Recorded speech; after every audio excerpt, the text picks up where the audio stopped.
आपण बघत आहात एकेपी न्यूज मराठी। आपला आवाज आपली ताकद। सबस्क्राइब करा, शेअर करा, लाईक करा। AKP news Marathi.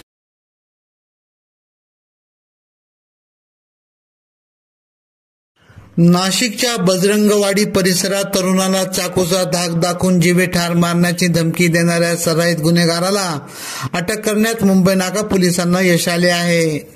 संकेत उर्फ खुंकार दाद्या नंदू तोरडमल असे हे अटक करणाऱ्या आरोपी ते नाव असून तो राहता जिल्हा अहमदनगर येथे लपून बसला असल्याची माहिती पोलिसांना मिळाली होती। दिनांक 14 सप्टेंबर रोजी सायंकाळी लहू शांताराम भोये वय 20 हा आपल्या मित्रांसोबत बजरंगवाडी येथे एका क्लिनिकमध्ये जात असताना संकेतने त्याला अडवले। त्याने लहूला चाकूचा धाक दाखवत शिवीगाळ केली आणि जीवे ठार मारण्याची धमकी दिली। याबाबत मुंबई नाका पोलीस ठाण्यात गुन्हा दाखल होता। घटनेनंतर संकेत फरार झाला होता। त्याचा शोध घेत असताना तो राहता येथे असल्याची माहिती पोलिसांना गुप्त बातमीदाराकडून मिळाली।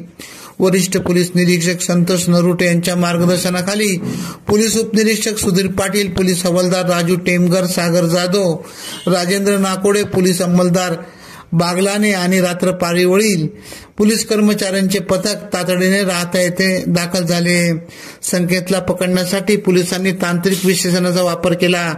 तांत्रिक विश्लेषणाच्या विभागाने मदतीने संकेतच्या मोबाईलचे लोकेशन ट्रेस करण्यात आले। मोबाईलच्या लोकेशनच्या आधारे पोलिसांनी त्याला राहता येथून ताब्यात घेतले।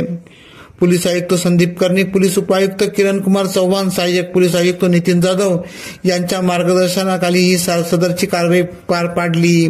सध्या गुन्ह्याचा तपास पोलीस उपनिरीक्षक एन शेख करीत आहेत। एकेपी न्यूज साठी ब्युरो चीफ अनवर खान पठाण, नाशिक।